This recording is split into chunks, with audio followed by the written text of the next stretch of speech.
KBS 라디오 박정현 판승부 함께하고 계십니다. 한판 브리핑 김수민 평론가와 함께합니다. 어서 오십시오. 네, 반갑습니다. 자, 민주당 얘기부터 합니다. 서울 중구 성동구 갑 이제 전략 공천 됐는데 전현희 전 국민권익위원장에게 공천이 갔어요. 네, 민주당 전략공천관리위원회 안규백 위원장은 비공개 회의를 마치고 서울 중구 성동구 갑에 전현희 후보자를 추천하기로 의결했다고 밝혔습니다. 예. 안 위원장은 전현희 전 위원장 전략공천에 대해 반대 의견도 있었지만 다수 의견으로 의결됐다고 답을 했고요.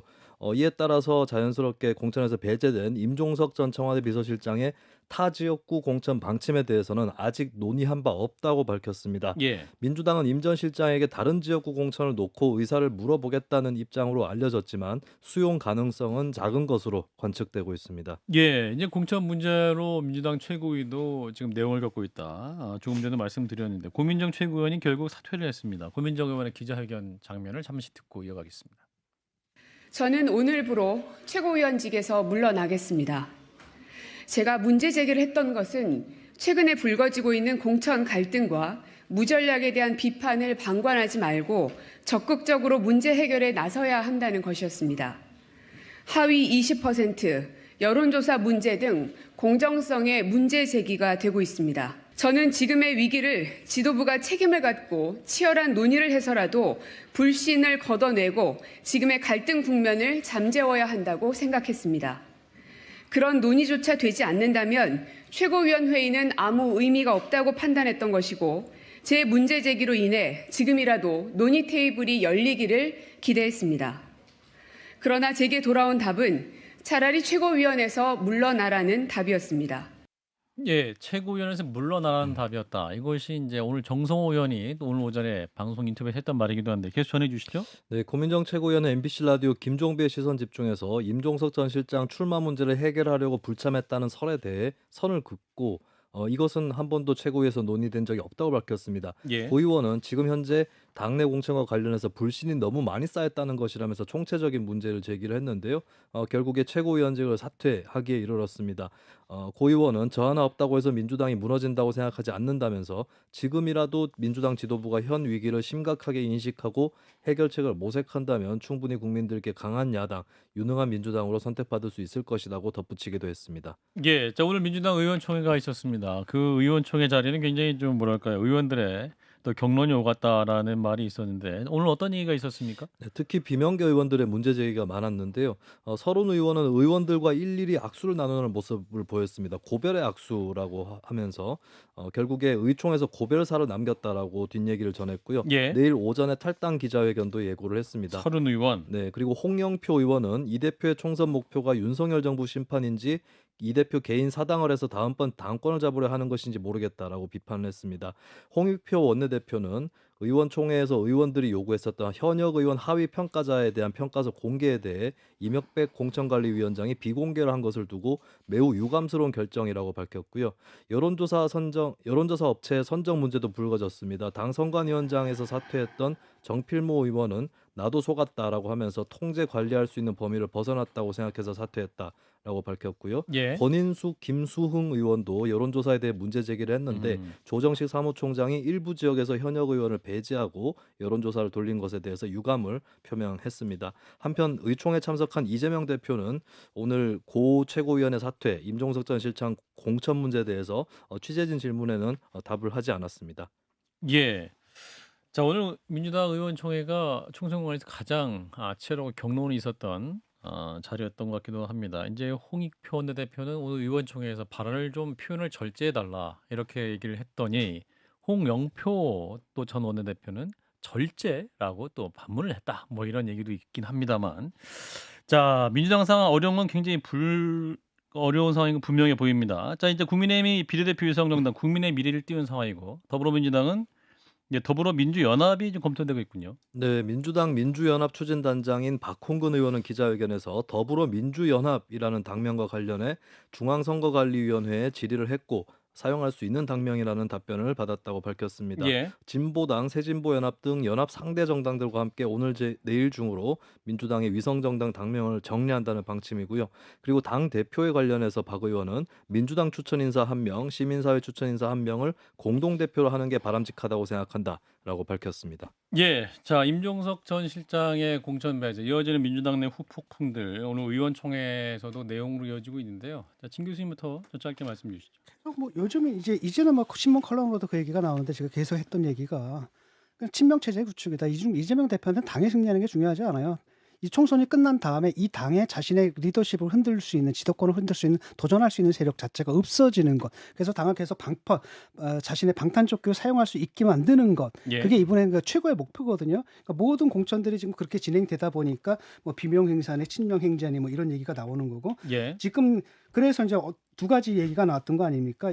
그래서 그런 소리를 듣기 싫으면 일단 이재명 대표, 조정식 사무총장, 그다음에 정성호 의원, 당실 친명, 찐명들, 핵심들 이 세 분들은 불출마 선언해라. 이건 그들이 받을 수 없는 거죠. 예. 라고 한다면 그래도 최소한의 성이라도 좀 보여라. 그럼 임종석 정도는 공천 줄 수 있는 거 아니야? 그것도 안 주겠다라는 겁니다. 왜냐하면 예. 임종석은 이분들한테 굉장히 위협적인 존재가 될 수가 있거든요. 음. 그러니까 억지로 이제 배제하는 거죠. 그러다 보니까 당에서 그 의원총회에서 이제 난리가 나는 거죠. 막 가는 거고 이건 정면 돌파하겠다는 겁니다. 당의 뭐 지지율이 떨어지든 어쨌든 간에 나한테 중요한 것은 일단은 총선이 끝난 다음에 이게 완전히 그 찐명들로 이루어진 정말 강철처럼 튼튼한 나의 방탄조끼가 되게 하겠다. 이런 의지가 지금 들어와 있는 거죠. 여기. 예.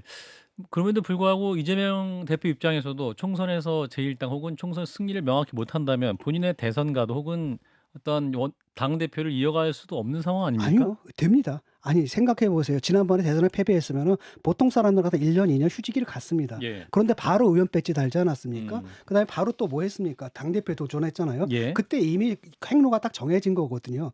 이분은 그러니까 우리가 알고 있는 윤리 의식으로 설명이 안 되는 분입니다. 당대표 선거할 때 뭐라 그랬습니까? 옆에 박용진 의원 딱 가리키면서 박용진 의원이 공천 걱정할 수 없는 그런 당을 만들겠다라고 했잖아요. 지금 어떻습니까? 박용진을 날려버려요. 이런 분인데 그런 분이 총선 패배 책임을 느껴요. 이번에 총선에 패배한다는 거 다른 그 책임을 다른 데로 돌릴 겁니다. 친문 때문에 또는 친명이 아닌 비명 때문에 졌다. 이렇게 가는 거죠. 지난번 대선도 내가 잘못한 게 아니거든요. 이낙연이 잘못한 거고 문재인 정권이 잘못한 거고 그러다 보니까 공관위원장까지 그런 얘기 하는 거 아닙니까? 지난 정권의 실패에 책임 있는 사람들 잘라내겠다. 이런 인식이기 때문에 총선 끝난 다음에도 마찬가지일 거라고 봅니다. 이제 이재명 대표가 심야 뭐 긴급 최고위에 한 다음에 했던 예. 말이 우린 시스템 공천하고 있다라는 예, 예. 거였잖아요. 거기에 저는 플러스 알파가 덧붙여져야 된다라는 생각이 드는데 예. 그렇습니다. 지금 공개하라고 하는데요. 이 하위에서 컷오프되고 좀 저평가를 받은 의원들 면면을 보면 당에서 이걸 뭐 공개하기는 어렵죠. 이게 의원들이 당연히 반발하고 있기도 하고요. 근데 하나하나 따져보면 이를테면 이런 식인 겁니다. 해당 지역구에 문제가 있어요. 이게 예. 비위라고도 볼 수 있는 해명하라고 하면 해명하지 않은 겁니다. 다 이건 문제되지 않는다. 대단히 소극적으로 나서는 거예요. 재차 소명 요구하고 이래도 거기에 대해서 하지 않았다라는 겁니다. 예. 이를테면 그런 식이에요. 야하. 그런데 그런 부분을 당헌 당규상 민주당에서 공개한 전례가 없기도 하고요. 예. 공개하지 않았었죠. 공개할 근거도 없기 때문에. 그러니까 이명백 위원장도 처음에는 그럼 공개하겠다라고 했다가 이게 민주당 내규 뭐 이런 걸 살펴봤더니 안 되는구나. 저는 그런 거에 얽매일 필요 없다라고 생각합니다. 정치는 법의 영역은 아니잖아요. 예. 이런 부분 그렇게 반발하고 문제가 있으면 어떤 맥락에서 그렇게 됐는지 저는 투명하게 공개할 필요도 있다라고 생각해요. 왜냐하면 제가 이런 사례를 이야기를 했더니 왜 민주당이 그런 얘기를 안 하고 있냐고 반문하는 유권자분이 계시더라고요. 예. 그렇기 때문에 좀 투명하게 공개하고 좀 차근차근 나아갔으면 좋겠습니다. 후보 예. 공개를 하면 당장 그겁니다. 이재명 대표 성적표 한번 보면 되고 그것만 공개해도 돼요. 이분이 윤리점수 몇 점 받았는가. 그것만 봐요.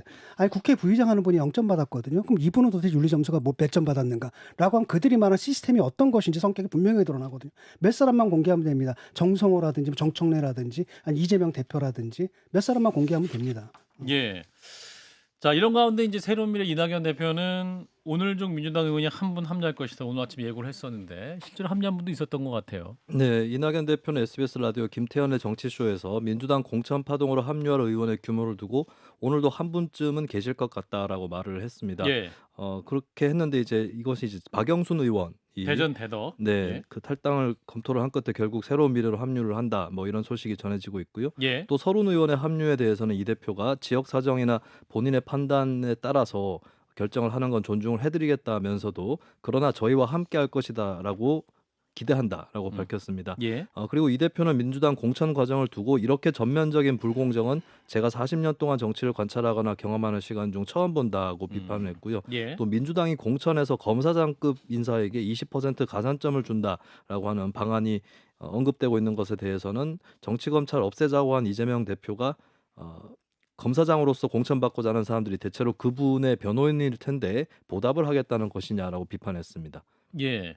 자, 이런 가운데 이제 새로운 미래 1호 현역인 김종민 의원은 세종갑 출마를 검토한다라는 소식이 있군요. 네, 뭐 합류를 하게 되는 박영순 의원 같은 경우 대전 대덕구가 지역구인데요. 예. 김종민 공동대표와 함께 새로운 미래에서 이제 대전, 세종, 충청권의 벨트를 형성한다는 계획이 전해지고 있습니다. 예. 그러면서 현재는 김종민 공동대표가 충남 논산, 계룡, 금산이 지역구인데요. 세종시 갑 지역 출마를 검토 중이다라는 소식입니다. 예.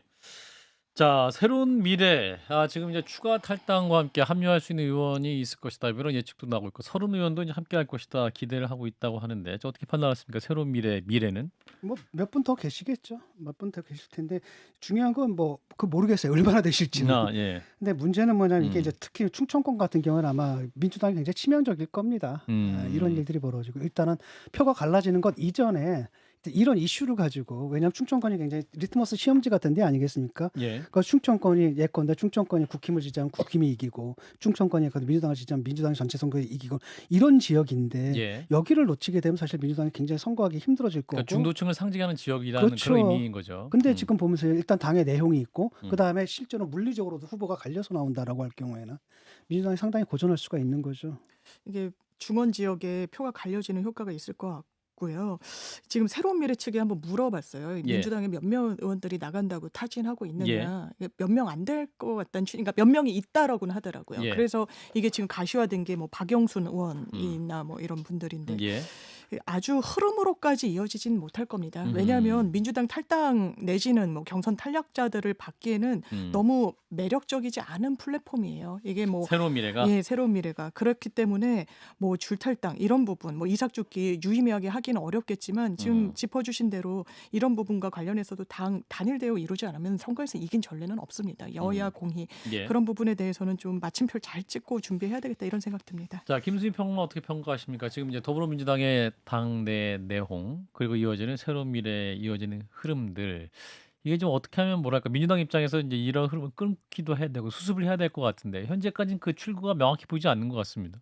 네, 일단 새로운 미래 같은 경우는 이준석 대표 쪽에 개혁신당하고 결별을 하게 되면서 민주당 이탈 인사를 받아안기에는 조금 더 용이한 예. 그런 당 조직이 된 것은 또 사실이고 예. 공천 상황에서도 현재 좀 크게 탈이 나고 있는 그런 상황에서 이제 이탈세는 어느 정도 있을 것으로 그렇게 보여지는데 근데 다만 이제 좀 관건이 되는 게 호남 지역인 것 같아요. 그러니까 한국에서 제3당이 어느 정도 중부권에서도 활약을 하기 위해서는 영남이든 호남이든 간에 이쪽 지역에서 좀 기존 정당의 텃밭을 가르는 예. 이런 정당들이 보통 거기에 힘을 얻어왔는데 예. 이낙연 대표가 또 뭐 광주라든지 호남 지역 출마 아직까지 가능성 열어놓고 있고 호남에서 어떻게 하느냐 이 부분이 좀 중대 관건이 되지 않을까 그렇게 전망이 됩니다. 예, 그 부분이 또 이제 새로운 미래 지속 가능성, 추후에 대선 가도까지도 이어지는 흐름만도 있을 것 같은데.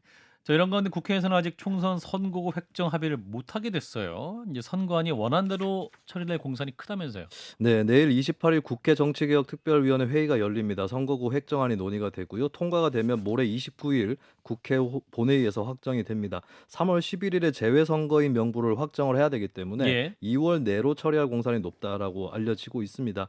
김진표 국회의장은 어제 양당 원내대표에게 국회의원 정수 301명이라는 중재안을 제시를 했는데요. 예. 하지만 양당 다 의원 정수 확대에 대해서는 선을 긋고 있습니다.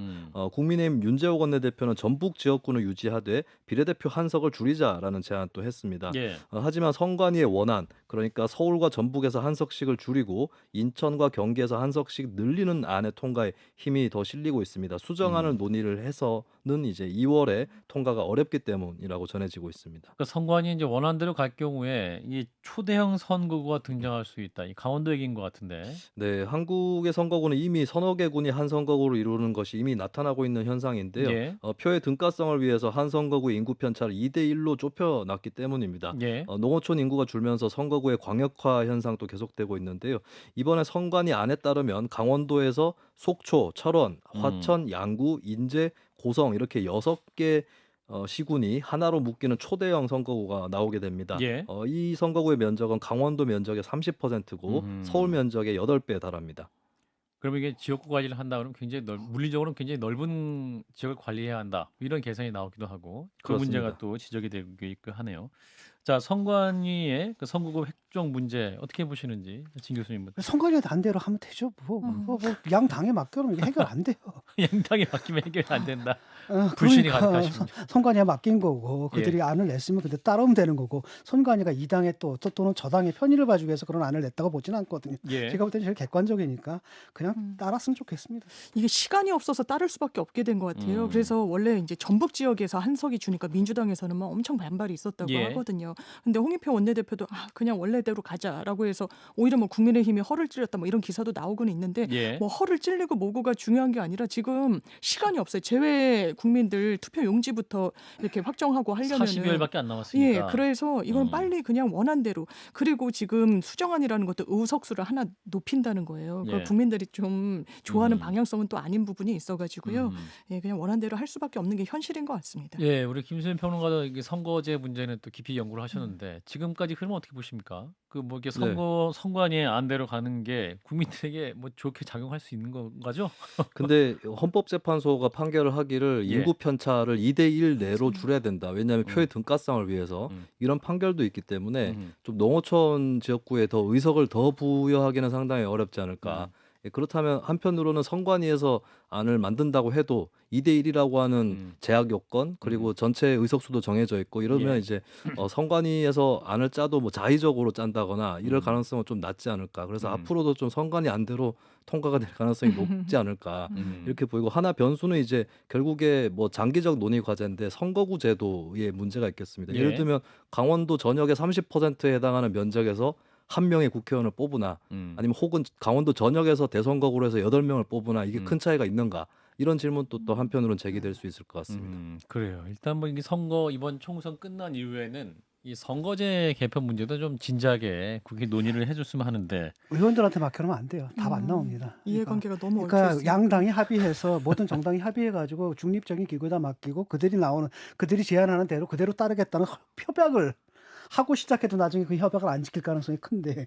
예. 작년에도 사실 5월에 국회에서 공론조사를 시민 패널 500인을 대상으로 해서 맞아요. 실시를 했거든요. KBS에서도 근데 했었었고. 그때 이제 분야별로 다수 의견이 나왔었는데 대부분이 현재 반대로 흘러가고 있다. 그래서 이게 독립기구에 맡겨도 어떻게 될지는 알 수가 없습니다. 어렵네요. 네. 네. 고양이한테 생선을 맡겨놓으면 뭐. 예. 자, 또 하나의 어려운 문제. 정부가 오늘부터 이제 간호사들이 전공의 공백을 메울 수 있도록 진료 지원 인력 시범 사업을 실시했죠. 네, 의사 집단 행동 중앙재난안전대책본부는 전국의 종합병원과 수련병원에서 근무하는 간호사를 대상으로 해서 진료 지원 인력 시범 사업을 실시하기로 했습니다. 전공의 집단 행동 이후에 간호사들이 전공의 업무를 떠맡으면서 간호사 단체에서는 업무 범위를 명확하게 규정을 해달라라는 요구가 나왔는데요. 예. 정부는 보건의료기본법 44조 1항 국가 및 지방자치단체는 새로운 보건의료 제도를 시행하기 위해 필요한 경우 시범 사업을 실시할 수 있다라는 규정에 근거해서 이 조치를 내놨습니다. 예. 이에 따라 간호사가 수행할 수 있는 업무의 범위는 의료기관의 장이 내부위원회를 구성하거나 간호부서장과 협의를 해서 결정할 수 있도록 되게 한다는 것이 정부의 방침입니다. 예, 이게 이제 공백을 메우다가 또 간호사들이 불법을 저지르는 형태가 될 수도 있기 때문에 네. 그것을 이제 방지하려는 차원에서 정부가 또 이렇게 말을 할 수 있는 것 같은데, 자, 방금 들은 속보는 이제 업무방해 혐의로 의협의 전현직 간부 5명을 정부가 첫 고발했다. 이 전공의 집단 그 사직 의료대단 국면에 또 고발한 첫 사례인데. 점점 이렇게 되면 이제 구속되는 경우도 있을 수 있을 것 같은데, 그럼 이제 강대강 가는 거 아닙니까, 장 변호사님? 그렇죠. 일단 법무부 장관까지 나서서요. 구속 수사를 원칙으로 또 하겠다고 그랬어요. 그리고 예. 기소는 당연히 하고 이제 현업 복귀를 하게 되면은 기소유예로 선처하겠다. 근데 기소유예도 정가는 남는 겁니다. 일단은 그렇게 엄단하겠다고 하는데, 사실 저는 이렇게 법으로 재단하는 게 이게 정치가 실종된 하나의 단면 같아요. 이런 건 다 예상됐던 거잖아요. 네. 그러면 지금 와서 이 현장을 이탈한다라고 해서 법으로 사실상 때려잡겠다. 이게 대안은 아니지 않습니까? 더 심각한 건 PA 간호사라고 해서 의사를 보조하는 체열하는 분들한테 응급 환자나 이런 부분을 맡기겠다라고 하는 건데 그러면서 또 간호사법 제정 그게 왜냐하면 의료법에 따르면 의사들만 진료 처방할 수 있거든요. 예. 간호사분들은 전혀 할 수 없어요. 당뇨 체혈하는 것도 다 불법인 겁니다. 그래서 그 길을 열어놓자고 했는데 그때는 이런 상황 인식하지 못했습니까? 그게 또 졸속이란 비판을 받는 거죠. 그렇다면 간호사법 제정을 왜 거부권까지 행사하면서 막았었던 거예요? 그러니까 앞뒤가 맞지 않고 정책 추진이 국민들이 심지어 지지하는 것임에도 불구하고 상당히 거칠다. 이런 말씀 드리고 싶습니다. 신 교수님. 저도 거칠다는 데는 동의하고요. 그게 또 상당 부분 또 정치적으로 의도됐다고 생각을 하거든요. 2,000명 정원이라는 게 저는 사실 아직도 아무리 설명해도 납득이 안 되고 그 숫자의 그 근거가 잘 모르겠고. 왜 2,000명이냐? 그러니까 대학에서 애들 가르치는 제 경험에 따르면 사실 인문학계에서도 불가능하거든요. 갑자기 이렇게 증언할 경우에 그런 부분이 그 예를 들어 해부학 수업할 때 그 수업할 때 그 카다버 같은 경우는 어떻게 할 거며 등등등등. 그래서 좀 납득이 안 되는데 예. 이게 왜냐하면 그 현 정부에서 이제 두 가지거든요. 하나는 뭐냐 검사 정권이에요. 그러니까 수사 뭐 이걸 통해 가지고 뭔가 문제를 해결할 수 있다는 아주 익숙한 생각을 하는 것 같고 예. 두 번째는 약간 레고노믹스나 대처리즘처럼 뭔가 강한 지도자상을 보이는 거고 예를 들어 화물연대 파업을 때려잡았을 때 지지율이 올랐다라는 그런 학습 효과가 있는 겁니다. 그걸 때려잡으려고 하는데 예. 문제는 뭐냐 의사들은 화물연대 노동자들하고 완전 차원이 완전히 다르거든요. 화물연대 노동자들은 파업을 하게 되면 굶어요. 그다음에 대체 인력을 갖다 구할 수가 있거든요. 근데 의사들 같은 경우는 사실은 파업 1년, 2년, 3년까지 해도 그 괜찮은 경제력을 갖추고 있어요. 예. 게다가 또 전문 인력이라서 법적으로도 대체할 인력을 구하기가 힘들거든요. 예. 그러니까 사실은 약간 다른 상대인데 정부에서 조금 쉽게 보고 강경 드라이브를 걸었다 조금 약간 먹통에 좀 빠져 있다는 느낌이 들거든요. 예. 근데 요번에 이제 그 전공이 빠지고 좀 있으면 또 뭡니까 전문의들까지 빠지게 되는 사태가 오거든요. 예. 그리고 의료 공백이 있겠고 처음에는 의사들을 욕하지만은 나중에는 결국 사태를 이렇게 몰고 온 정부의 책임까지도 묻게 되는 겁니다. 그러니까 1, 2주 내에 빨리 태도를 변해서 어차피 의견이 전혀 다른 거지 않습니까? 근데 너무 강경으로 다른 것 같아요. 2,000명 이하로는 우리가 타협할 수 없다. 이것도 줄인 거다. 의사들 말 들어보면 한 명도 더 늘릴 수 없다. 이거잖아요. 근데 정답은 그 중간에서 찾아야지 어쩌겠습니까? 근데 지금 이제 이런 문제를 다루면서 방송에서 일상적으로 또 말하는 게 서로 막, 이제 아프시면 안 됩니다. 이런 얘기가 나오는데 굉장히 무서운 말이에요, 무서운 사실은. 말이죠. 실제로 심정지 상태로 위험한 환자분이 돌아가셨어요. 이 병원을 찾지 못해서요. 이건 정말 죽음을 각오해야 되는 겁니다. 환자들이요. 아 정말 왜 이런 상황이 계속 초래되는지 좀 아쉽죠. 예, 자, 정치가 아쉽다. 정치의 실종이 문제다라는 지적들. 자, 3.1절이 이제 사흘 앞으로 다가왔는데요. 대통령의 기념사 내용도 항상 관심 포인트이긴 하죠. 핵심 키워드가 이번엔 통일이다라는 얘기가 있네요. 네, 여권 고위 관계자는 중앙일보와의 통화에서 남북은 같은 뿌리에서 출발한 한민족이며 통일은 헌법상 대한민국 대통령이 책무라면서 올해 윤 대통령 기념사에선 남북 관계와 통일에 무게를 실을 계획이라고 말했습니다. 이는 최근 김정은 북한 국무위원장이 자주 평화통일, 민족대단결 등을 북한 헌법에서 삭제하면서 단일민족론을 부정한 것에 맞대응이라는 해석이 나오고 있는데요. 여권 고위 관계자는 윤 대통령 기념사에 북한 주장에 대한 반박도 담길 것이다라고 예고를 했습니다. 예. 또 지난해 한미일 정상회담과 그 이후 각국 정상사이에서 나왔던 자유롭고 평화로운 통일 한반도를 지지한다는 입장을 강조하거나 취임 후 첫 광복절 경축사에서 대통령이 북한에 제안했던 담대한 구상이 재차 거론될 가능성도 있다고 전해졌습니다. 예, 두 분 짧게 20초씩 말씀 주시죠. 진 교수님부터 통일 얘기. 뭐 주적 얘기하다 갑자기 통일 얘기하는 게 그러니까요. 어울린가라는 생각이 좀 들어요. 갑자기 그렇죠. 갑자기 그냥 통일 주적하세요 계속. 계속 주적하세요. 자, 장 변호사님. 기시감이 들어요. 왜냐하면 예. 김건희 여사가 나에 대한 관심이 잦아들면 내가 남북 문제 좀 해보겠다 이런 이야기를 한 영상이 있습니다. 예. 저는 일단 기시감이 든다는 말씀 드리고 그거 너무 싶어요. 또 예, 뭐 유머스럽다. 나갔다고 할 수 있지만 제 생각에 일단 통일부 그렇게 폐지 드네요. 얘기도 뭐 나왔었긴 했었는데 갑자기 또 이게 3.1절 기념사 통일 얘기가 나온다고 하니까 일단 뭐 3.1절 기념사 어떻게 맥락에서 그 단어가 제시될지 일단 그 내용은 보고 또 이야기를 해보도록 하죠. 자, 일단 오늘 여기까지 김수민 평론가였습니다. 고맙습니다. 네, 감사합니다.